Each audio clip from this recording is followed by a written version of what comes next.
Welcome to the kbbreview podcast. I'm Andy Davies, as always, and as you can probably hear, I'm not in my loft today. I'm standing in the middle of Soho in central London.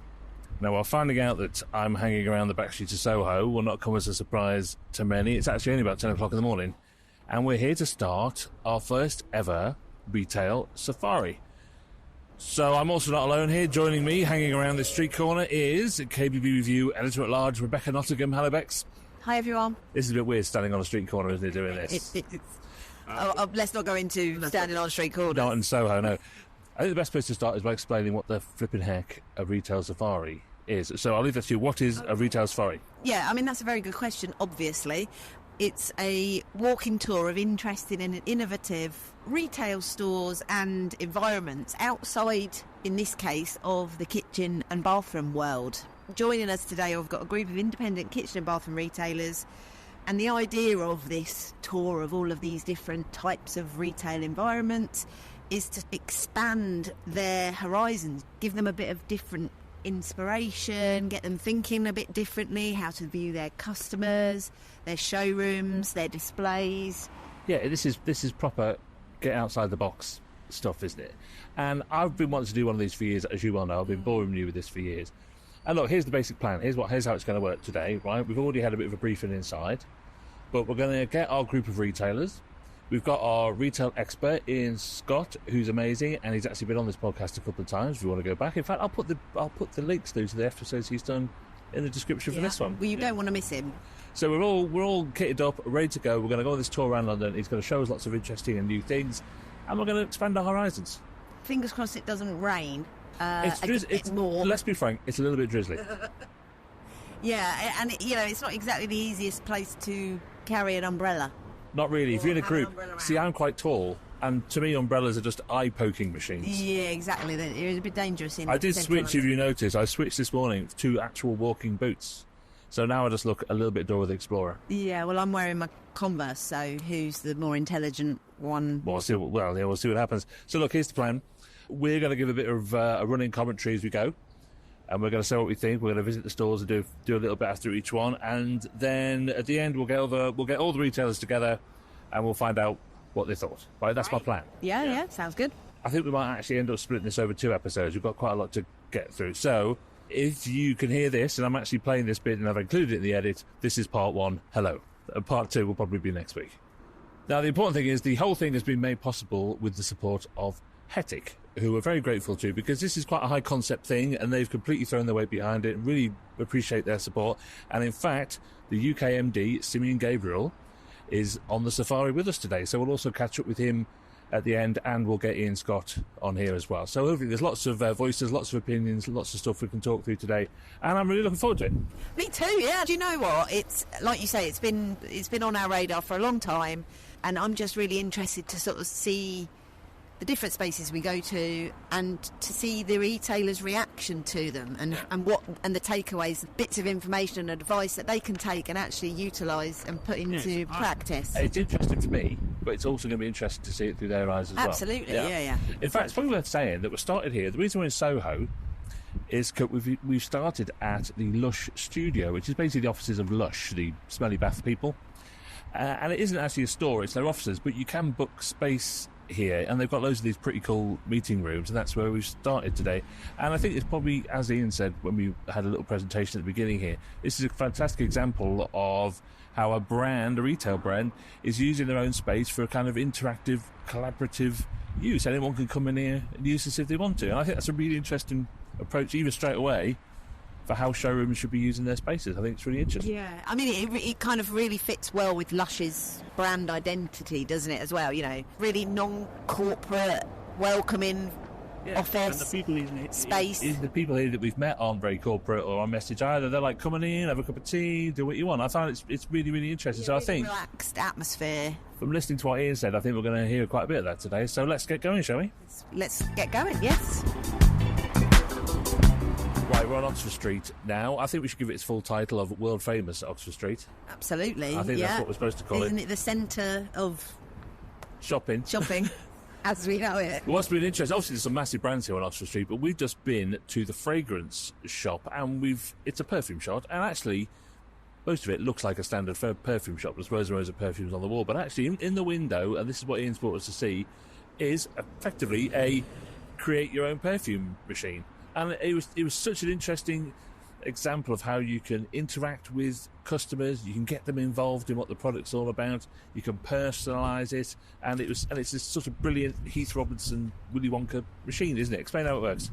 Yeah, so this is a great bit of experiential retailing, isn't it? You go in, you use a touch screen, so it's really simple, easy to use, and it asks you a series of questions about you, and it's not just about, what scents do they like? It's all about the lifestyle, what the fragrance is about to them. So it could be a wedding day fragrance that you're buying a couple for their wedding to celebrate. Yeah. And it's really interesting because when you look at it, it's like an enormous, great big printer or something. It's got all these, 30 or 40 different scents. It mixes them all together personally for you. But the point that Ian was making, and the point that makes it so interesting, it's just something you interact with. It was something you engage with to make something that's very personal for you, rather than just being products on shelves and on display, which is how kitchen and bathrooms work. It's about using it, it's interesting, it's quirky, and of course what it's doing all the way along is capturing information about you, the customer. And if you like the fragrances it mixes for you, you can go and order some more. Yeah, I think the key points that you've just highlighted there as well, actually, it's like, collecting data on your customers so you understand them much better. Which they're quite willing to give you because they're getting something out of it. Yeah, and this personalisation and customisation, which we've heard a lot about coming through in kitchens and bathroom design. Yeah. But engaging the customer in the showroom, I think that's what's interesting about it. Right, let's keep going. Right, well, we're still on Oxford Street, and that was Lush Beck's. That was amazing. What an amazing shop. I mean, you know what, it's funny, because I would never go in Lush. No. I would never go in, it smells. It smells lovely. What a brilliant shop. I mean, look, it's one of those kind of shops that I frequent personally. I like that explains the smell. I like the brand, what the brand stands for, the ethics behind the products. But also, I love toiletries, what can I say? And I do love a bath bomb. But, aside from that, I think what really stands out in this store particularly is the energy and the passion that we saw from the staff. Well, you know what it was? As soon as we went in there a minute ago, you could just see instantly, they were on us, but they were on us in the most friendly possible way. I think that sometimes with kitchen and bathrooms, it's always, when do you engage with the customer? Do they feel like you're leaping on them or pouncing on them? But they're just so open and friendly. And what's brilliant about it was the way they were displaying the products was just, cause they're basically round bath bombs, they're like cricket balls, do you know what I mean? But the way they were displaying them was really good.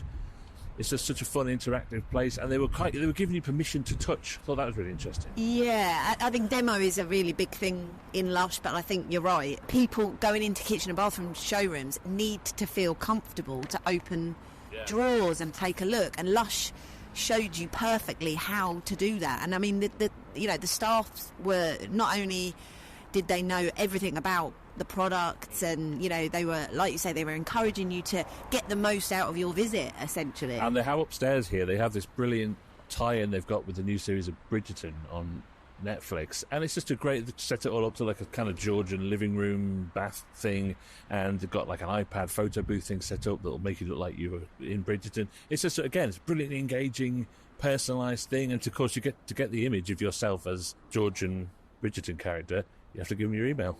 Again, so that data capture. But I mean, it was just more about, it was all about the experience, wasn't it? Back to that immersive experience, making sure, again, that the customers really interact with the staff, who, let's face it, are the biggest. But in fun. Yeah, in a fun way. You can go in there and have fun. And that's what I liked about it. Oh, right, let's go, because everyone's leaving us behind.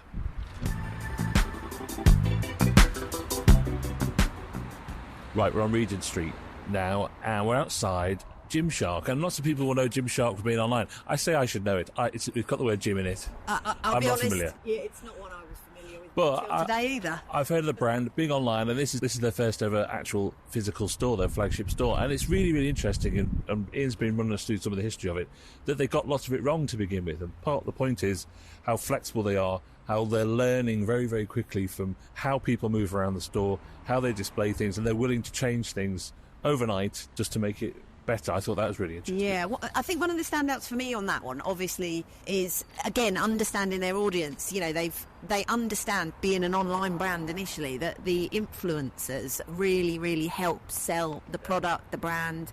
And so rather than just have a standard mannequin for their products, they've got...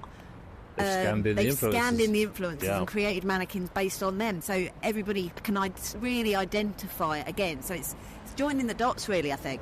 And I love the fact that this is a big store on Regent Street in central London, and they could just fill it with lots and lots of product, but actually they're having exercise classes in there, gym classes in there, they've got a coffee bar in there. It's understanding totally who that audience is. You can go in there and do a full yoga class in the middle of Gymshark and Regent Street if you want to. And come out, buy some new clothes to turn up to the next one, get a juice while you're there. It's just very clever, isn't it? Interactive, engaging, active. You're actively involving yourself in the brand rather than just going in there, looking at stuff and coming out. And leaving, yeah. Brilliant. Well, Bex, we are somewhere very smelly again. Very, very smelly in a good way, though, again. Because we are, round the back streets here of central London. We're in one of the kind of pokey little back streets here, and we're at this fantastic, it's a boutique more than a shop, isn't it? It's called Fern, with 2 Fs. Yeah. And it's another fragrance shop, but I don't know, how would you describe it? It's almost like a grotto, almost. It's like I think it looks a bit Tatooine, but that's an obscure Star Wars reference. Oh, right, and hence why I didn't really get that reference. Your auntie was in Return of the Jedi. I know she was. She absolutely was. But, and she would be disappointed. So the concept here is they're a fragrance brand, and they produce one fragrance every quarter. Yeah. And you have to sort of subscribe to it. And in the store here, it has to say, it's not really a store.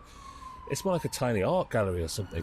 Art gallery. That's a good way to describe it. And you go in here and they only have the most current fragrance on. It's dropped, I believe is the expression the kids are using.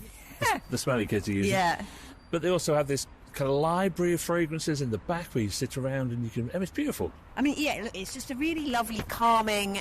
Zen space. There's a bit of interactivity as well with the current fragrance in the bowl. The whole store smells of that one fragrance. And again, the staff very knowledgeable, but how cool were they? I felt so super cool. But I think really emphasise here that they are totally behind, passionate, understand the story from start to finish, and they know how to interact with the customer. But I tell you what's interesting is, because we talked a lot about how much people understand and know their audience, and that's a massive part of what's coming out of today already, is how much they know their audience.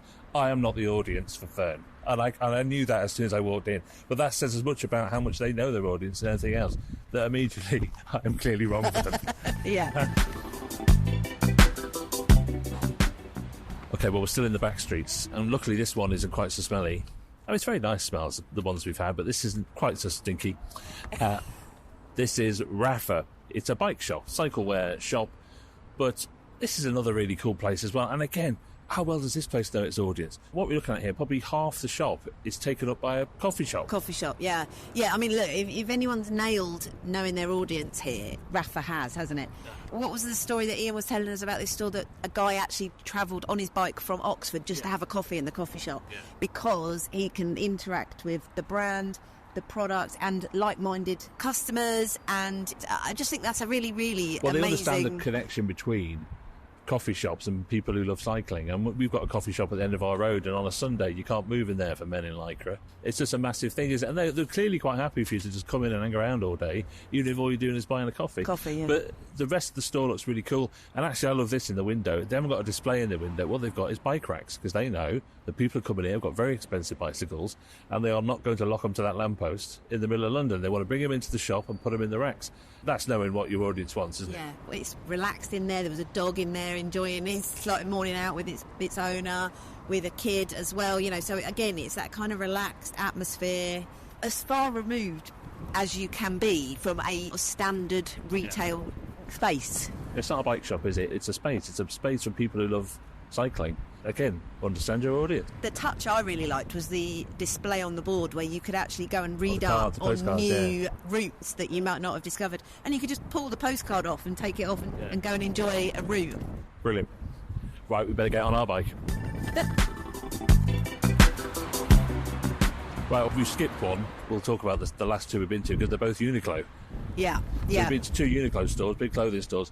But the reason Ian showed us these, I think, was because they are obviously a very strongly branded company. You know it from a mile off. But they've put their stores inside quite historical buildings, and they've been very sympathetic to the environment that they're in. They've kind of incorporated them in. So the first one we saw on Regent Street, you go down into the basement, it's got the original barber shop in there. That was really cool, wasn't it? So cool, yeah. I mean, like a proper old school barbers. And they haven't ripped it out, they've kind of built their store around it, and I thought that was fascinating. And here in Longacre, well, there's this spectacular glass atrium, isn't there? There's some stables there where they used to keep the horses and the carriages.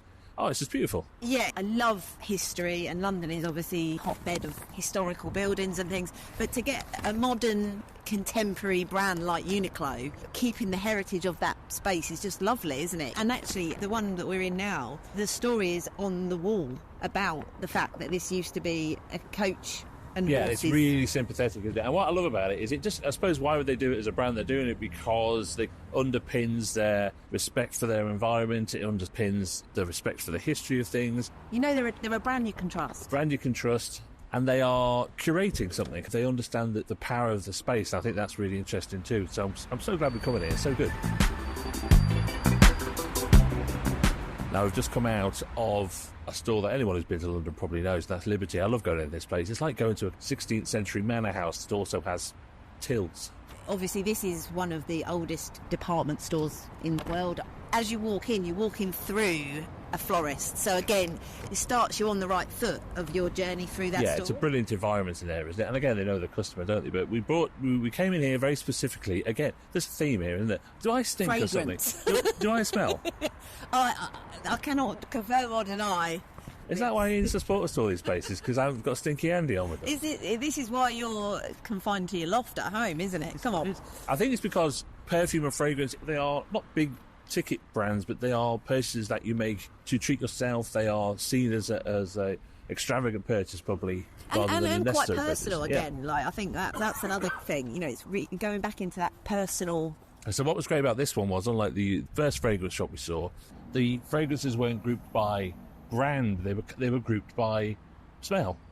You weren't buying a perfume. You went to the counter. There's a concierge there, a perfume concierge, which is just brilliant, isn't it? It's this idea of personal service, and you're getting this personalisation, the engagement. You're talking to the person behind the counter. They're talking to you about what kind of fragrances you like, not what brands you like. I mean, I don't know anything about perfume. Clearly, that's why I smell. But whether it's floral fragrances, whether it's fruity ones, woody ones, I mean, it's just a real experience.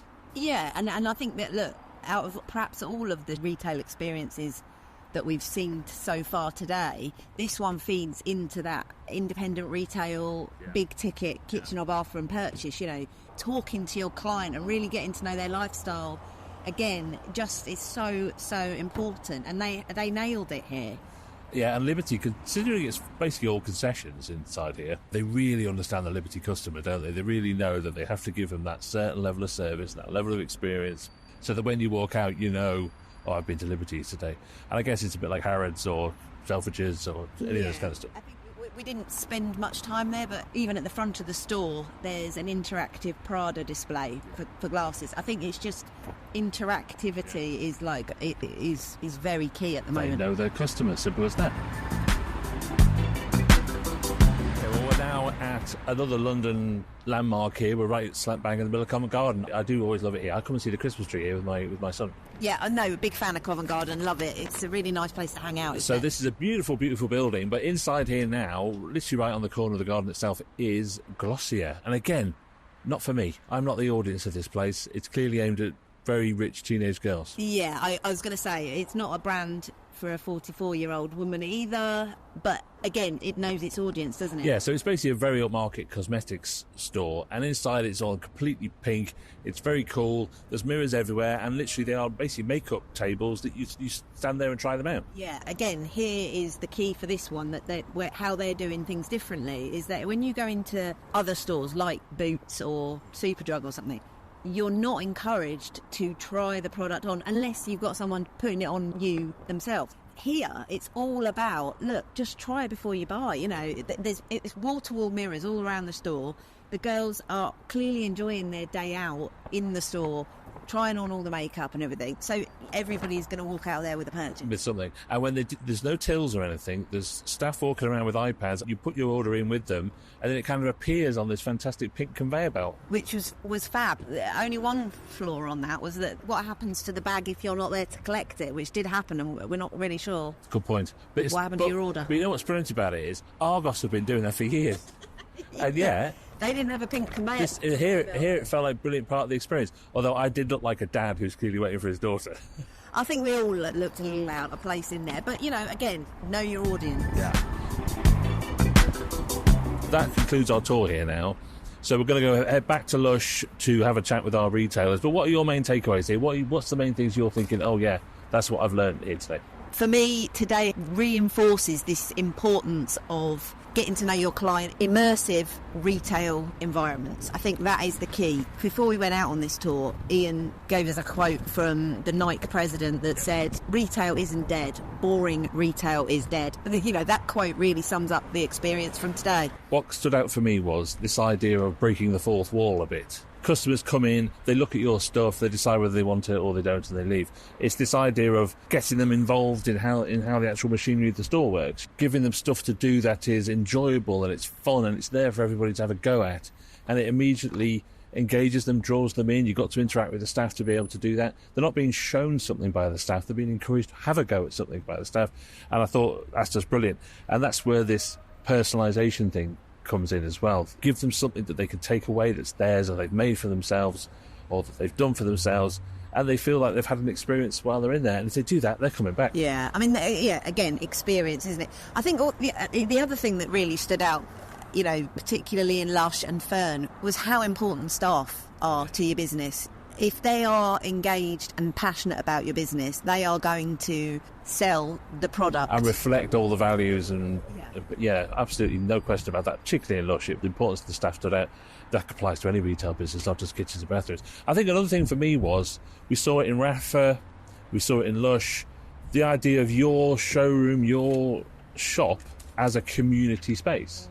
The idea that anyone can come in and use it, they can sit in the coffee shop, they can work in there, they can use that space and take it as their own for the time that they're in there. Now, they might not buy something that day, but they're just getting to know you, they're getting to know your brand, they're getting to know your values, and I think that's something that actually a lot of showrooms in this industry could really go for. There's a lot of space, there's not a lot of people in there, they could be doing this stuff every day.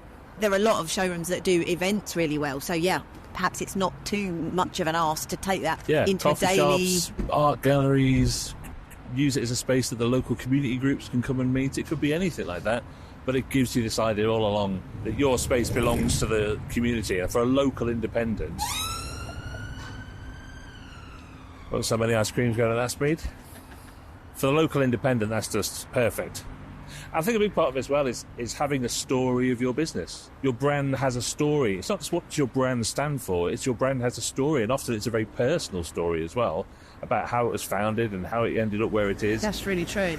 And not being afraid to be perfectly open about that story, I think, is really powerful.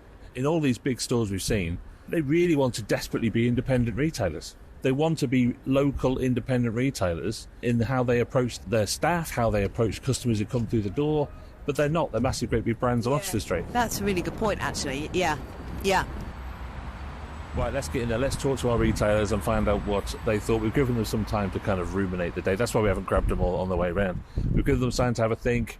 So let's find out. Yeah, I'd be interested to know what their thoughts are.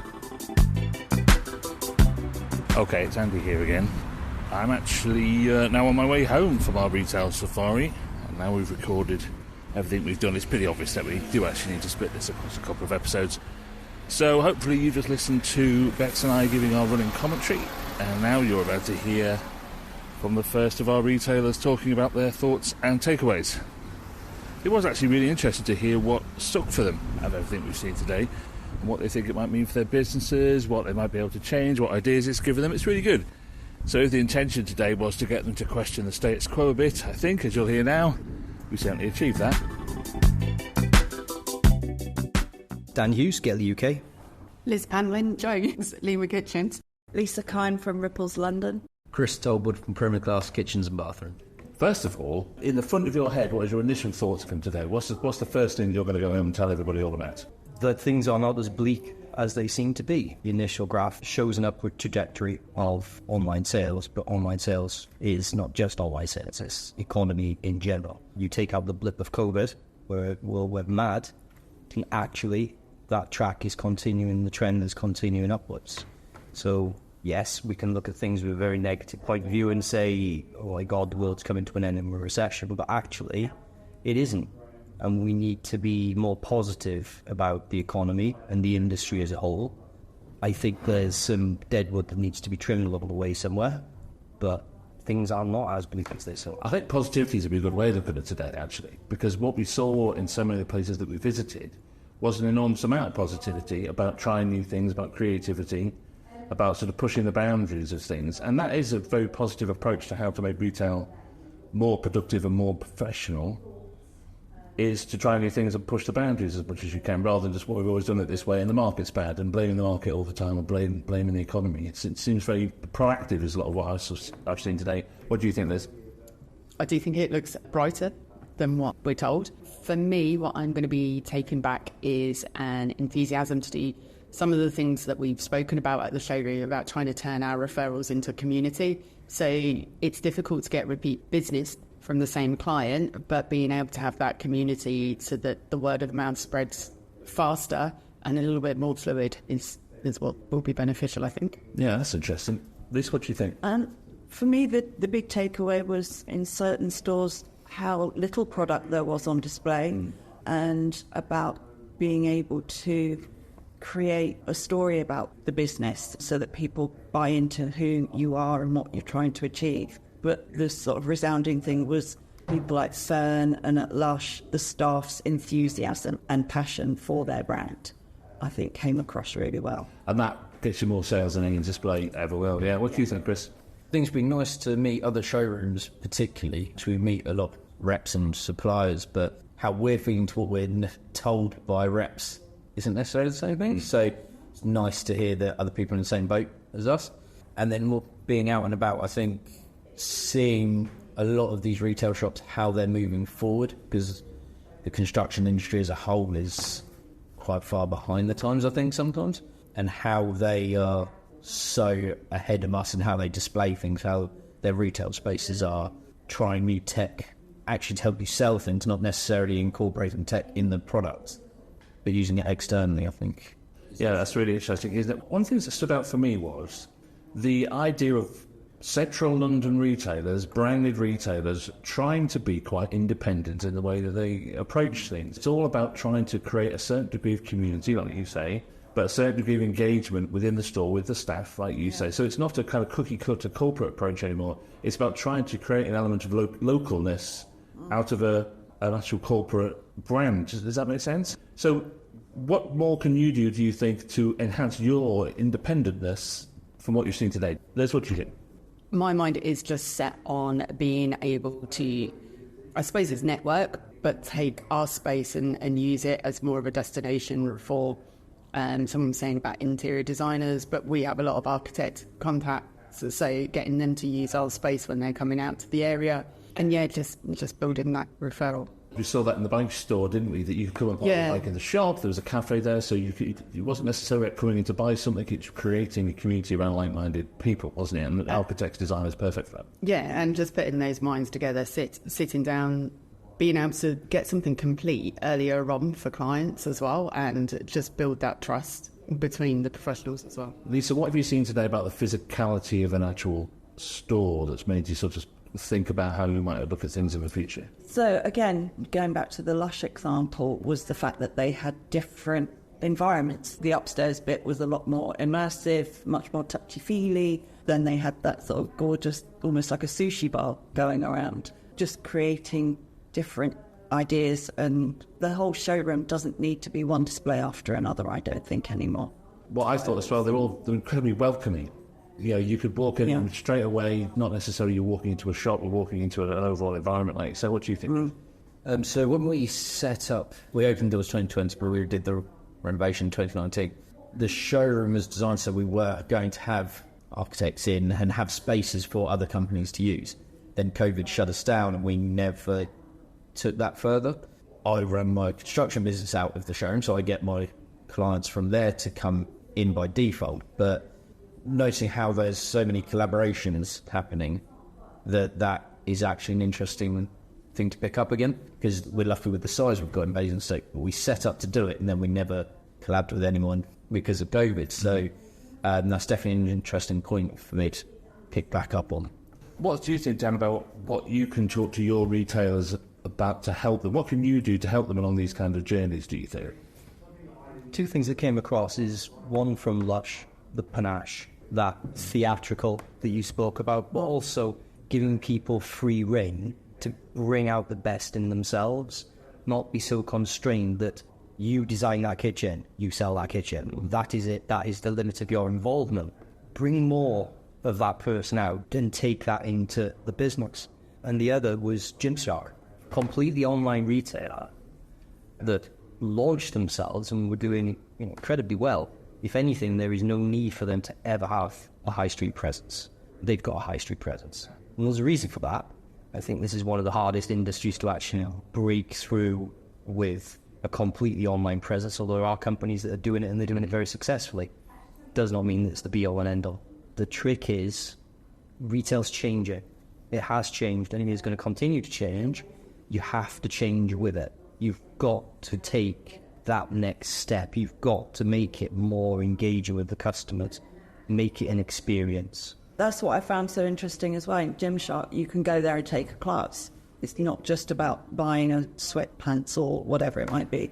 In Uniqlo, you can take clothes there and get them embroidered, or you can get them altered, or it's not just about going in and buying items. It's about creating a bigger world that can appeal to more people. It's interesting that coming across very strongly with everything is that level of interactivity. You can join in with what's going on in that store. The parties that Lush throw. Perfect, yeah. And I think it's how do you do that in a kitchen and bathroom environment? And people can't come in and have a bath, or can they?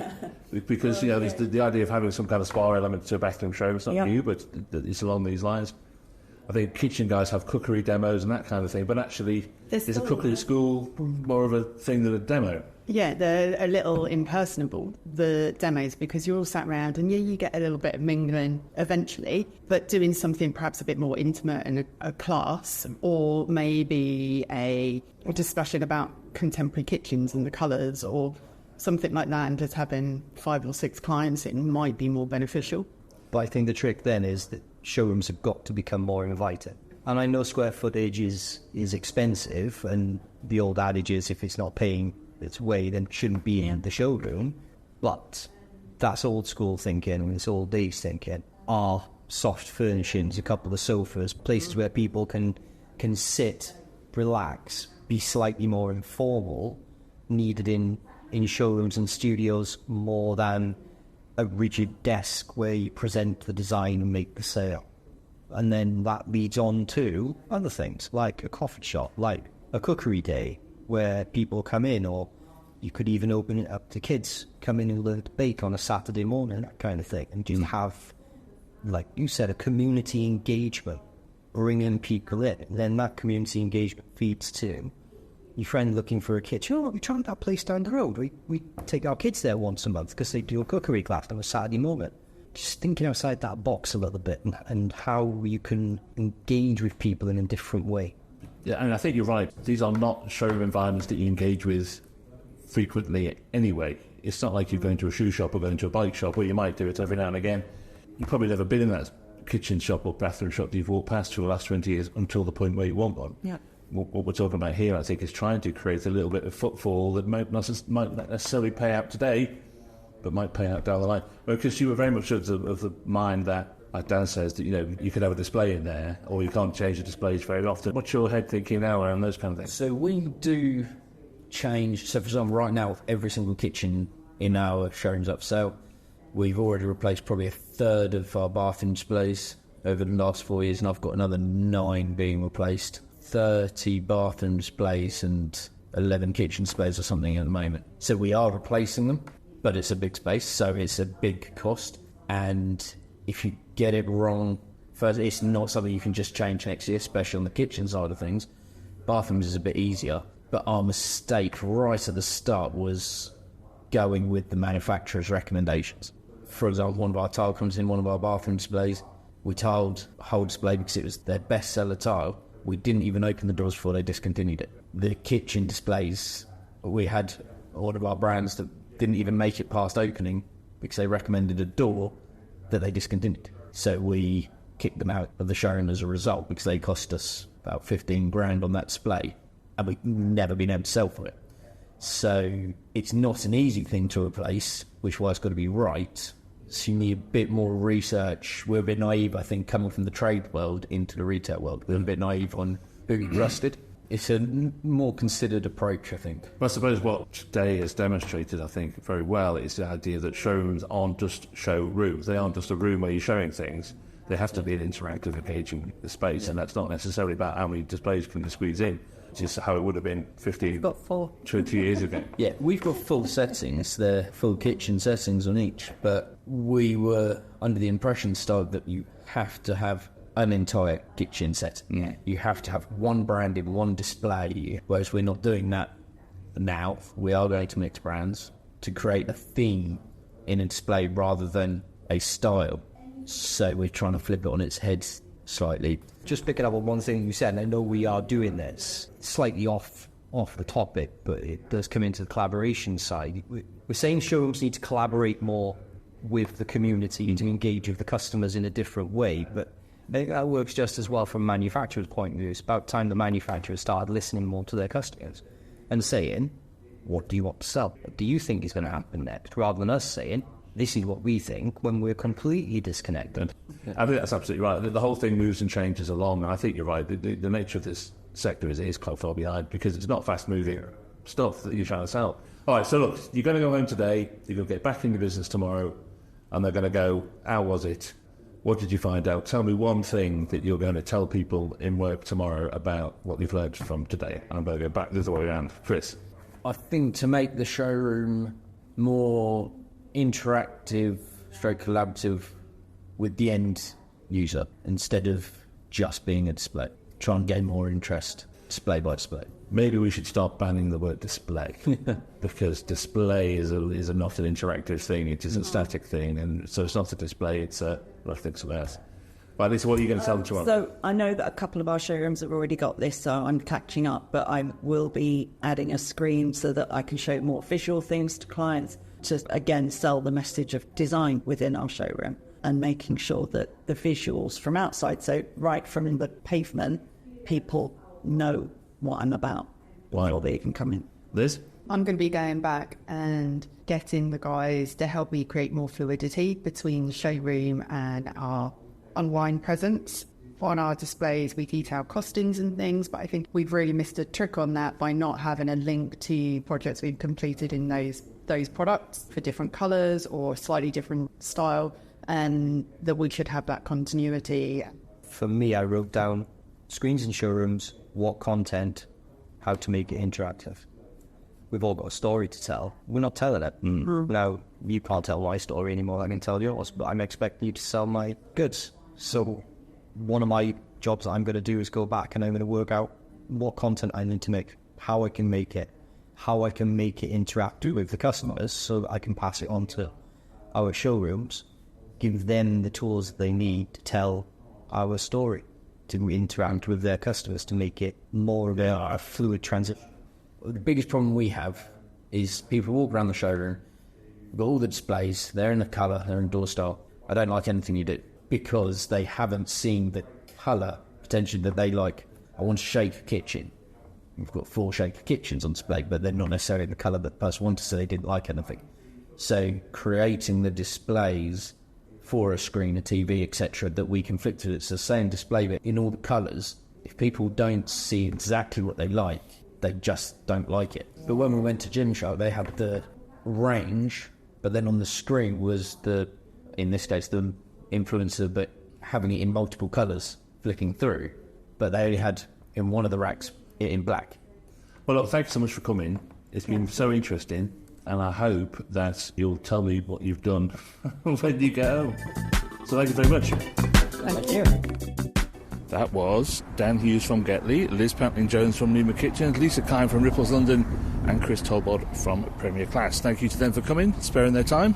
So in part 2, you'll hear the thoughts of the rest of our retailers, plus a chat I had with our expert Ian Scott about his takeaways from the day, and we'll hear from Hetit UK Managing Director Simeon Gabriel. And actually the perspective of the supplier on all this is really interesting. It's really worth listening to. So, I'll see you in part 2.